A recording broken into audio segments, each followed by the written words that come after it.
Hello, hello. Welcome to, I think, day 11. Don't quote me on that. I'll probably check later. And if I said day 11 yesterday, I'll probably also say it tomorrow. It's going to be day 11 for a while, maybe.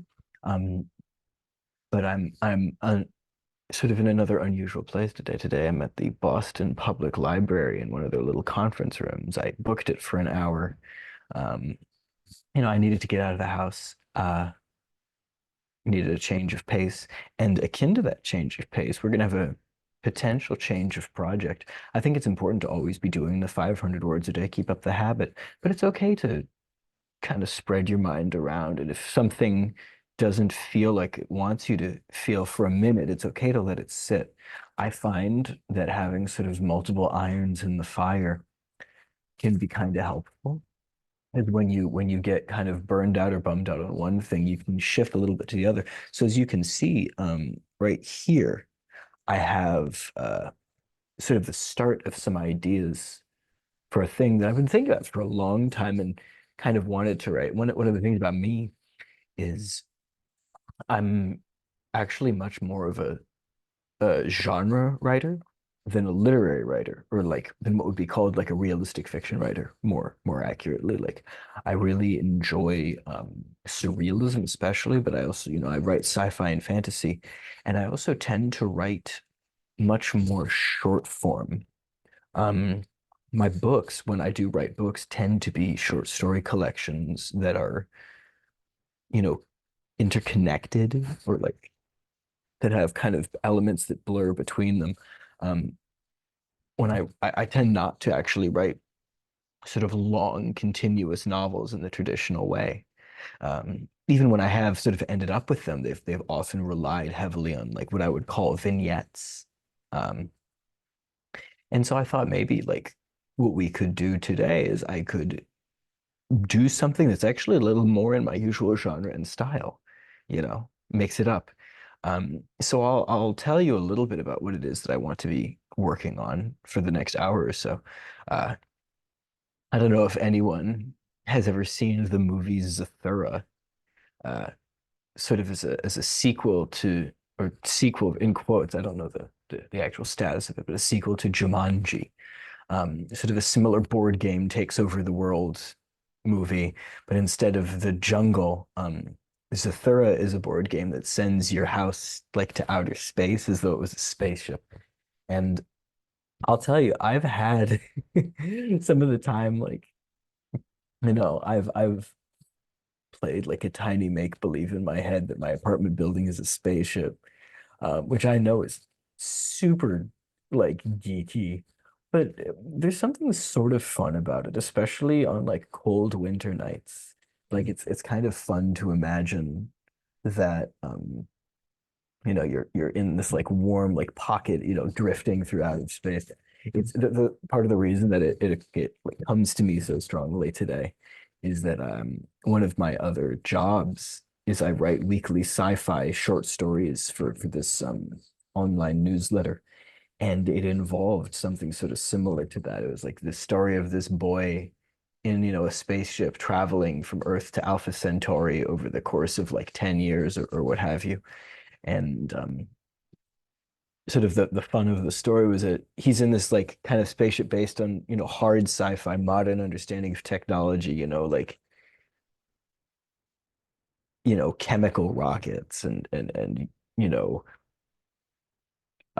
instead of artificial gravity, it's just like the acceleration force of the engines, stuff like that. Um, but he just his parents last night, before he was in bed, they showed him Star Wars. So here's a kid in a kind of very Arthur C. Clarke style spaceship, imagining a George Lucas style spaceship with the whoosh and the pew pew pew, it kind of had a lot of fun writing that. And it kind of inspired me to be like, okay, like what if I take this silly idea of like an apartment building being a spaceship and I just like let's roll with it for a day. 500 words is 500 words. So I have a few notes here. You've probably been reading them while I've been blabbing. Um, but I want to do this kind of in a series of vignettes and kind of this unfolding mystery. And I thought about it, and The obvious temptation with these sorts of stories is to depict like the moment where it happens, like the moment where the apartment building turns into a spaceship, because that's the big exciting thing.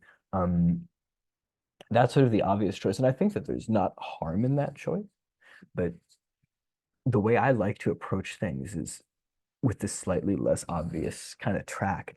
And I like the idea of starting with this vignette of a person, and I've named him Marco because one of my friends is named Marco, and I sort of miss him. So I'm living vicariously through this Marco. Um, and before I even think about anything else, like I want to make like whenever you have something like this, the stakes always have to be both big and small at the same time, right? And I was thinking like, okay, and my apartment turns into a spaceship. For me, that's kind of cozy and like, ooh, fun, explore the universe. But like, why does it matter to Marco that his apartment building has turned into a spaceship, right? Um, because obviously the stakes of that are large. He's trapped out in space, his life is in danger. There's all this, kind of going on with that. But there's also like we need to keep stakes small and large at the same time. That's the trick to surrealist writing, you know. The world is ending and I can't find my doll. Like there's kind of this, you know, parallelism of stakes. And so for Marco, and you've probably read this, he's like, I'm imagining he's an adult, um, he's living by himself, and one of his parents is probably his only remaining parent. I'm imagining his father is, kind of in a vegetative state, and he was going to um he sort of made the decision to pull the plug, as it were, and he needs to like send, kind of fax the signed medical forms to the hospital because the hospital is in like another state, I imagine. I haven't written down that part. And it's like like he could travel to do it, but it's just like, he doesn't want to prolong the suffering. He's going to travel for the funeral instead, Um, so but he wants to like give himself like a little more time before he finally like commits fully to that decision. So it's kind of like late morning and he's like, okay, I'm gonna like close my eyes for a few hours, kind of like ruminate in this. And then when I wake up, I'll send the forums and that'll be it, right? And so that's sort of like that's where that's his starting point. Um,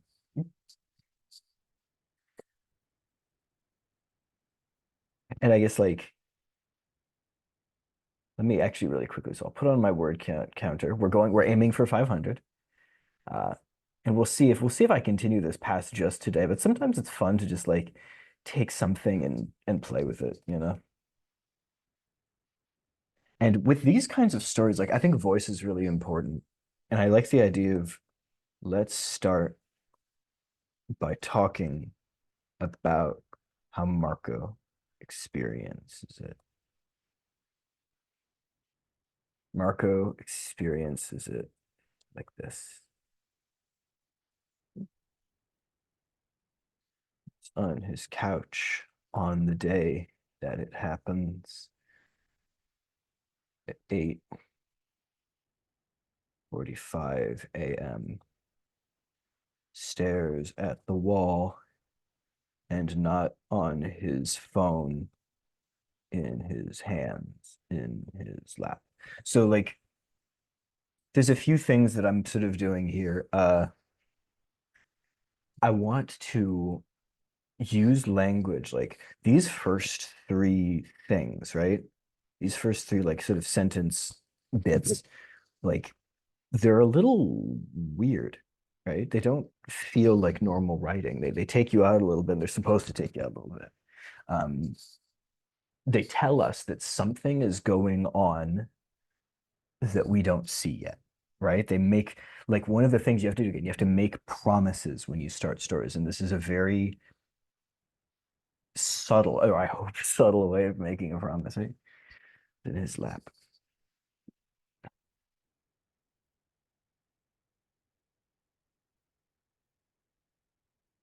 Take here to LA. That's right, right?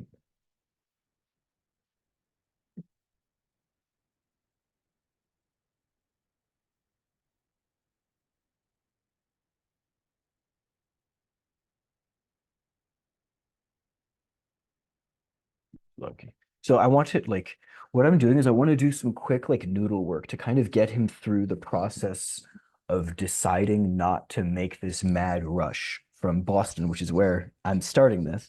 I'm basing this as much as I can on my own apartment, but from Boston to Los Angeles, right?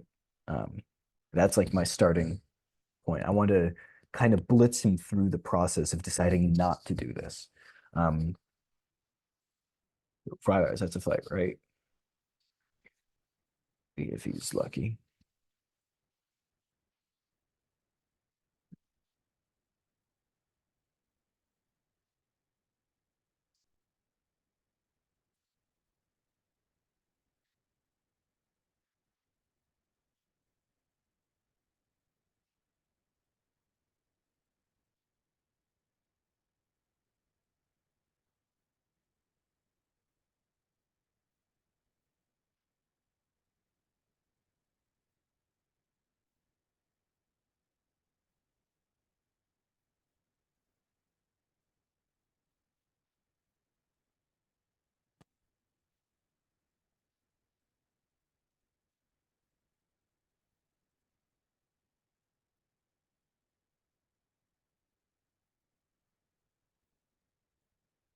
Actually, no, I don't want to do. I want to do Logan to LAX.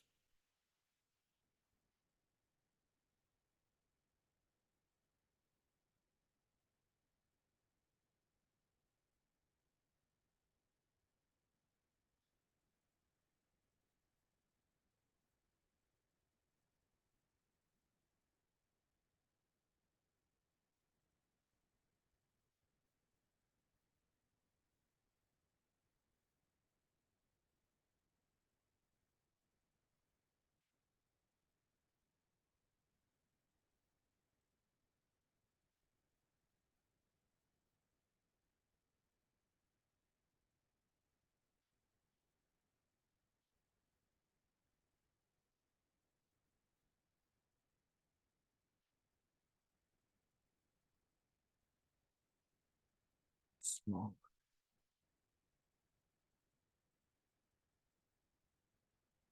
I'm just like adding little details. I like little details like that.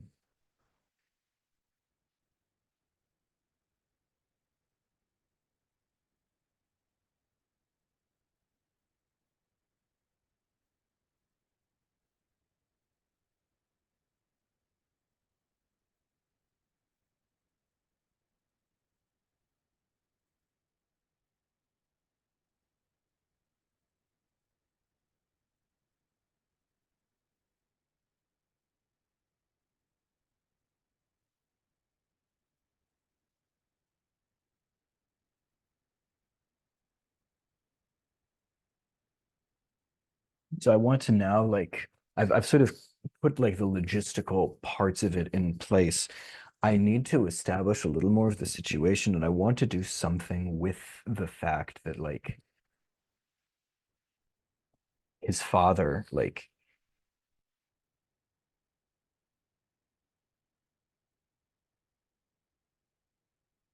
yeah, so I'm gonna do like a cut, like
So I'm doing a little like thing here where like the whole idea of it is that kind of he's saying to himself like 7 hours like is how long it took my dad to come and get me when I needed him, kind of come and save my life. 8 hours is too long, right? Like, and my dad was like, if it would have taken even one more hour, I would have, hopped on a plane instead. Like,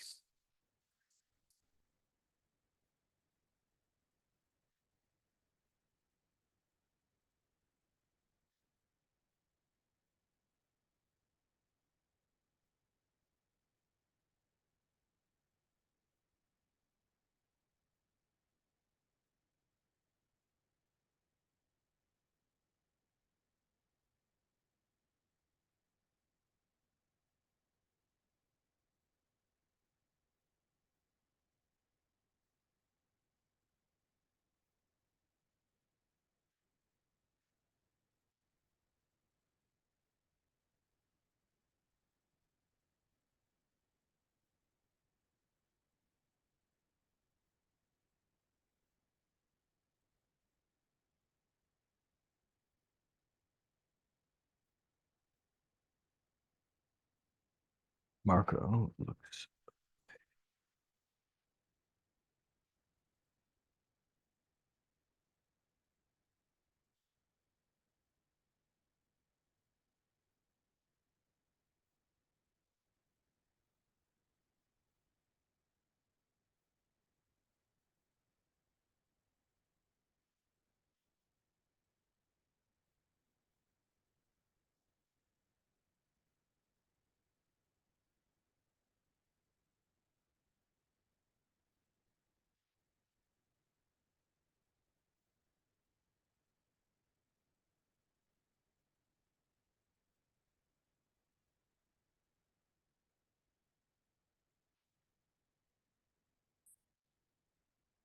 So I want to like take a moment and like find a way to fixate on that idea of push the button. Like the idea that like by pushing the button, you can like end a life.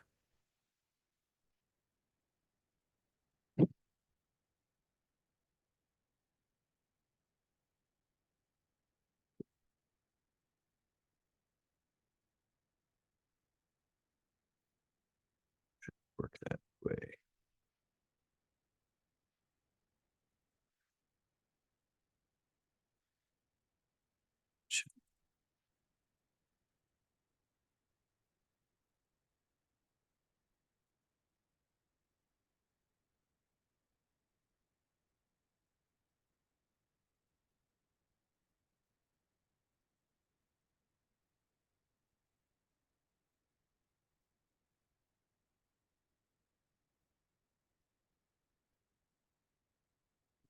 I get fully hyphenated.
I know I'm almost at 500.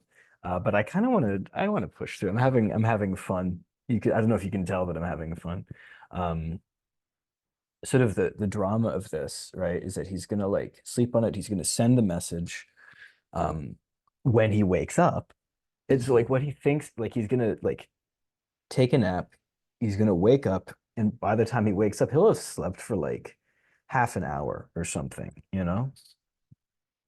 And I've already sort of decided that whatever it is that sends the apartment flying off into space, like that's gonna be quiet enough that it wouldn't like wake him up, right? I think when I do write about that happening, it's going to be like something that happens in like sheer silence, or like this going to be some way to justify him not waking up, like as a result of that. So he's going to sleep for like half an hour, maybe 40 minutes, and then like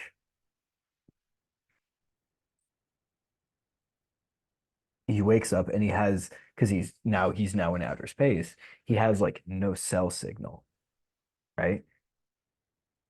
So he can't like, and I don't even know if he's anywhere near Earth. I haven't decided that yet. I sort of like the idea of him not being near Earth so that like when they look out the window, like or look out the window, they look at space, they don't even recognize like the stars. Like these are not the same stars, right? And I really want to do this in a series of vignettes. So like I'm writing a story right now about Marco not being able to like send the message to end his father's life. And then like once I'm done with that, like it's going to end in my mind, it ends with like I'll write this in a moment, like, but it ends with like him because he's like trying to get cell phone signal, right? And he steps outside. He's like going out because like he has no signal in his apartment. He's like, oh dang it, like I gotta send this. He steps outside. He's kind of doing the thing, the thing you do, like you hold up your phone, and he's trying to get cell phone signal, and he steps outside of his apartment, and like just past the sidewalk, like the world stops. It drops away, and like he thought he'd slept through tonight because he looks out his window and some stars, but like he sees out his window, he sees the stars above him. But like when he steps outside, he realizes like the stars are everywhere. They're below. Like he's floating in outer space, right? And like so like it's a big story, like and it like it's a big story and a little story. It's just a little story about Marco. And then the next story would be about someone else. It'd be from someone else's perspective who lives in this apartment building. It kind of like I want to pull in a bunch of different people. That's the kind of writing that I actually do for most of my art, is these like vignettes that connect and converse, right? And Marco will show up as a character in other people's stories. I don't know if that like makes sense, right? Um, but yeah, let's quickly jump into this like last section, right? Like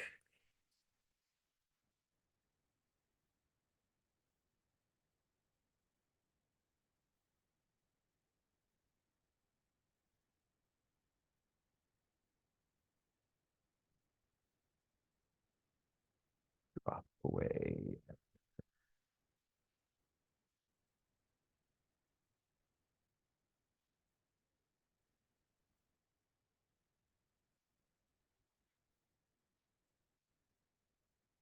drops, drop, drops away. Hey. Anyway, this is just me being a windbag. Like I love these kinds of these kinds of like I don't know how to describe it. These like little lingual japes. I have this room for an hour, so I want to make sure that I keep track of the time. It's 2:56. I booked at 2:30, so I got time to do a good amount here.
I don't know why I want to make a joke like that. Like sort of this idea that like the 2 year protection plan is going to make the difference while floating in outer space.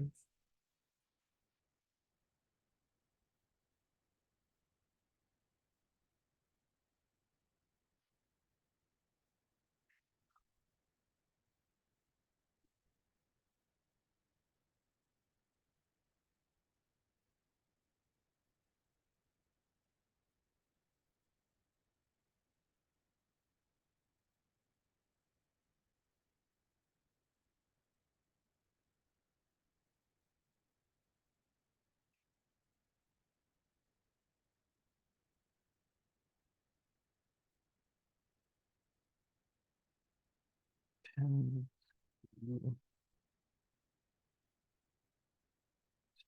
Oh, I need a good street name. All right, time to look around the room.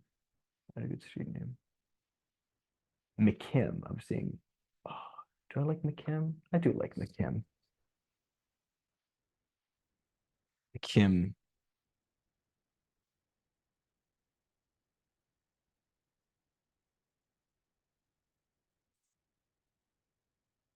Like I kind of want to. Yeah, I feel like in this case, capitalizing makes sense. I don't know that I would do that as a hard and fast rule, but it feels right.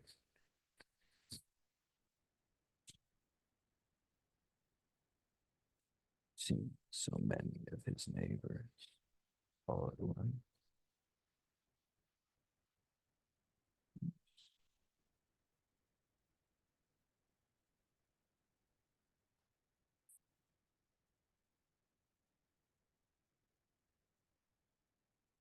I'm gonna go with in fact. I usually don't like in fact. In fact, like in fact belongs to a certain kind of writing that's not a bad kind of writing, but it's not usually my kind of writing. That being said, I think I can occasionally spare an in fact.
I was gonna have the narrator make that joke, right? Like people now, because he's already like life is funny like that. The narrator's already sort of made some jokes with your protection time, but like,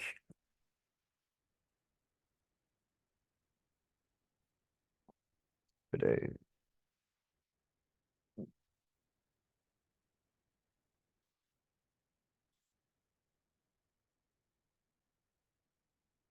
I want to like even in the end, you want to like ground it in the dad, right? Like that's where we're like kind of kicking things off with this like father.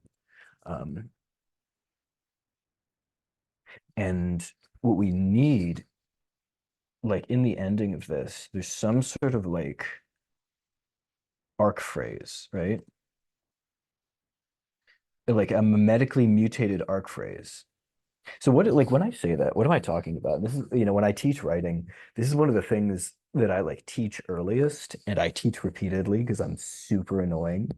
There's like this idea of the arc phrase of the mimetic mutation where like words are repeated and every time they're repeated, their meaning changes a little bit. Like in the example I always use, this is like a kind of a lame example, but like, so it's Tuesday.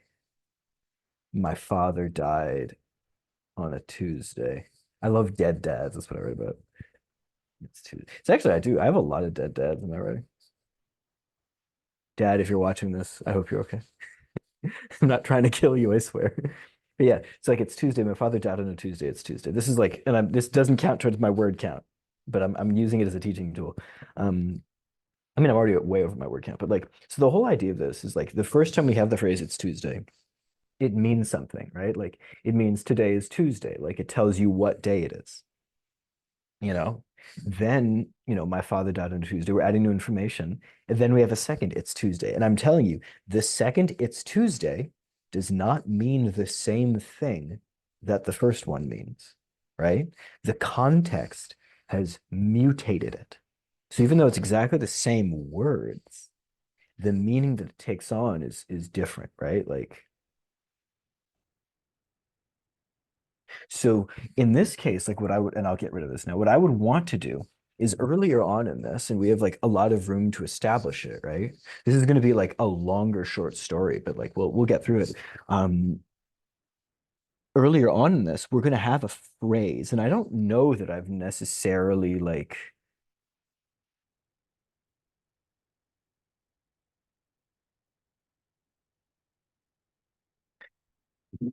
I don't know that you would necessarily like know what that would be yet.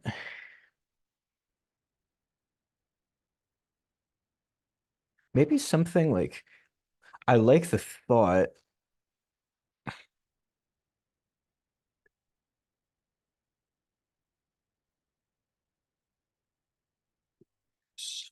Was always like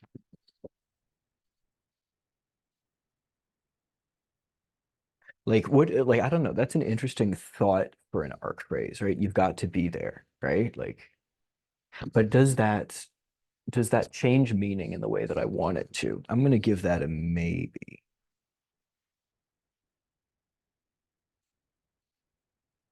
But like the idea is that like I do like the doubling of his father was always saying. Like his father was always saying is gonna be partially, a phrase that we use over and over, right? Like, and I do think that I should be used, you've got to be there, like in some capacity, right? Like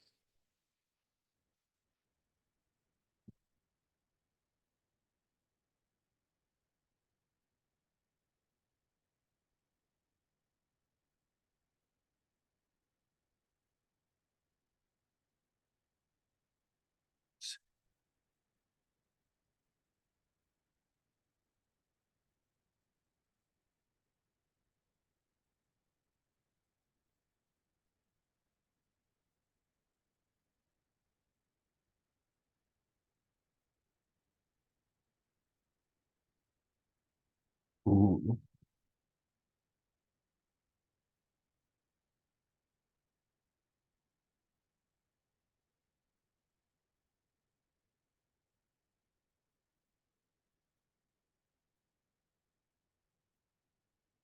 Oh, here, yes, he's not being realistic. So there's something about it where like the phrase, like using the word realistic, because we're describing a situation that is on the face of it ridiculous.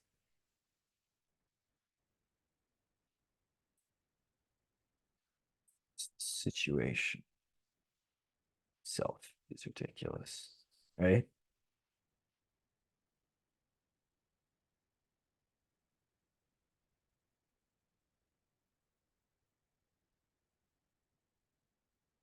You don't have to be realistic.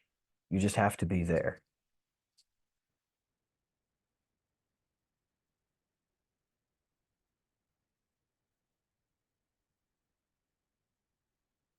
There's something about like,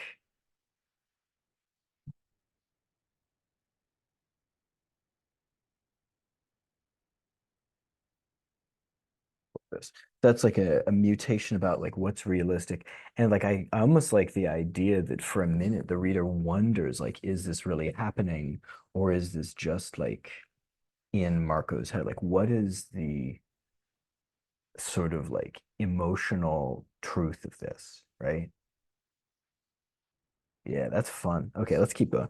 I have a little more time in this room and I want to use all of it, right?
Like the idea of like repeating the whole like he says back to nobody. Where'd I have that? He says, yeah, let me have that. He says back to no one. Oops.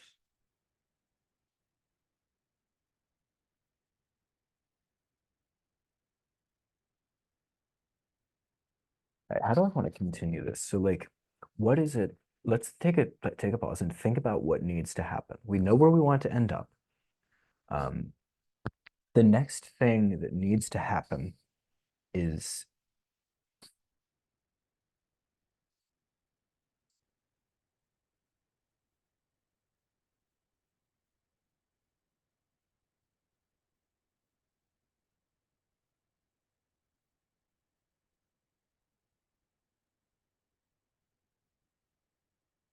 so he needs to like make the decision to like take that shut eye, right? But I also want to like I'm using the word like a lot today, I think. Maybe it's because I like this idea. Um, I also want to give some room for him to describe the apartment where he's living, because this is going to be a story, or rather a series of stories, because we're putting an apartment building in space, like the building itself, like the scenery, like this whole kind of smattering of narratives is going to be very grounded in place, right? In a sense of place. So it's important that we get a little bit of scene setting. I know that as a writer, I sometimes, not always, but I sometimes kind of like slip into white room syndrome. I just put characters who exist and think things and do things, but they're never in any particular place. Um, that's sort of a habit of mine. Uh, and it's a good thing to check myself on, right? Like So I think like we can maybe think of, yeah, let's take some notes, right? Like, so it's like scene setting, delays, moving around partners. And we're gonna make like in our notes, we're gonna make like a list for these, right? I think makes himself a cup of tea. No, a cup of coffee. Because it's only like, 8:50 a.m. after all. So that's like one thing. Wait, why'd that turn into a strike through? Can I edit that note to make that not be like that? That's much better. He's got a cup of coffee. What else does he do? Uh, takes a shower, thinks about it some more in the steam. So what I'm doing is I've moved him to his kitchen. I've moved him to his bathroom, and like I think we're gonna have sleep on it, his father was always saying, right? Like, or something along those lines, right? Like something like this. The idea being that like that kind of like I like that he would get to that place from his dad, you know? So that like gets him then to like the bedroom where he takes what he believes to be a short nap. And like I'm interested in a few things with regards to them. I'm interested in the idea of him waking up and when he checks the time on his phone, because the phone clock is actually independent from satellite, like it would, or it can be independent from satellite, like it seems according to his phone that not that much time has passed, right?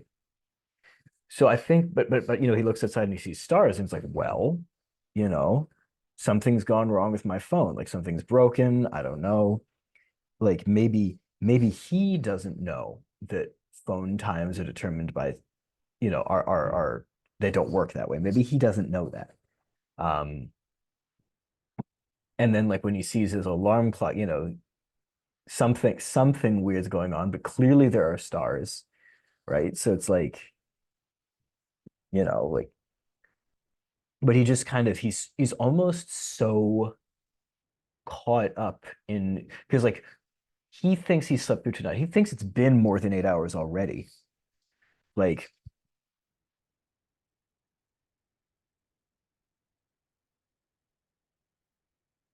he's failed his father. Like he's left them in this terrible nightmare, right? Like, you know, like the one thing he could have done to help his dad, and he's like completely failed at it, right? There's something in that that's you know, kind of powerful. But anyways, like so and he thinks like, oh, I set the alarm wrong. I set it for like there's something wrong with like the AM PM maybe. I can like do something wrong with that. Like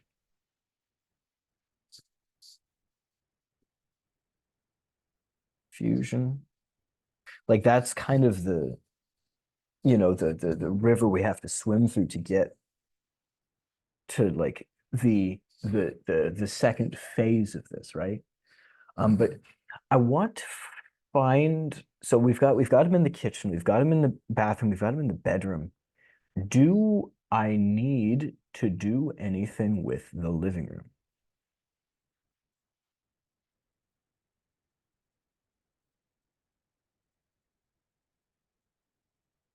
Maybe like that's where he sits. Okay, okay,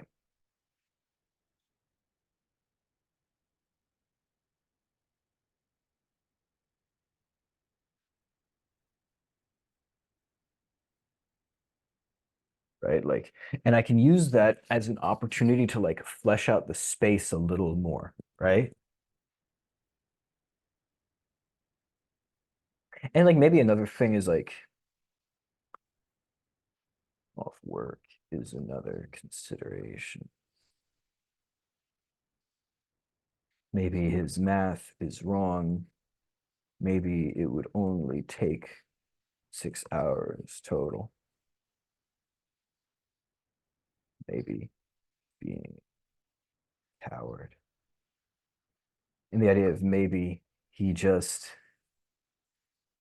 doesn't want to be there when it happens, which comes very nicely into you just have to be there.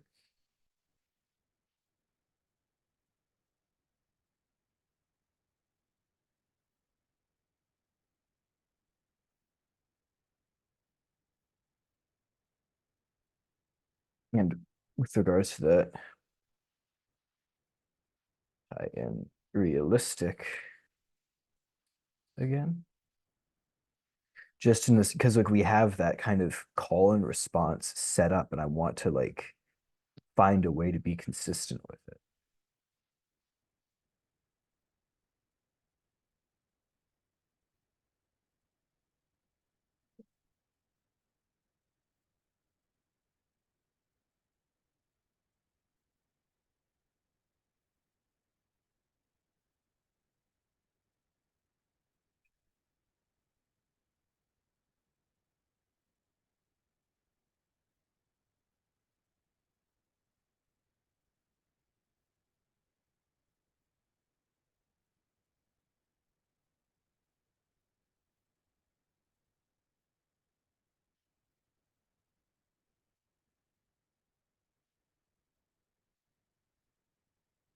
And I want to make it.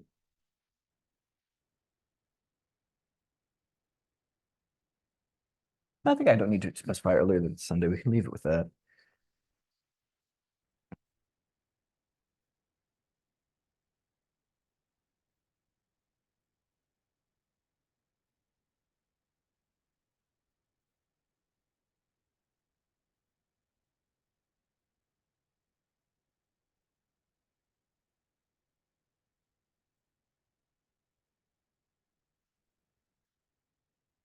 And then we'll have him get up and go to like do it. Right. So right now it is 3:20. I'm gonna go ahead and I'm gonna finish this off here for today. Um, just because I want to be respectful of the other people who need this room that I've booked. But thank you for tuning in. I hope that I've done a better job of kind of pulling you into the process that I use. Um, and I hope it brings some joy. In any case, thank you for, like I said, thank you again for tuning in, and I'll see you tomorrow, and we'll pick this up. I want to at least finish up this first initial like little story before I decide whether to switch back. Right? I want to give this the I want to flesh this out, see how it, and then decide what to do. But we will do that tomorrow. Thank you so much.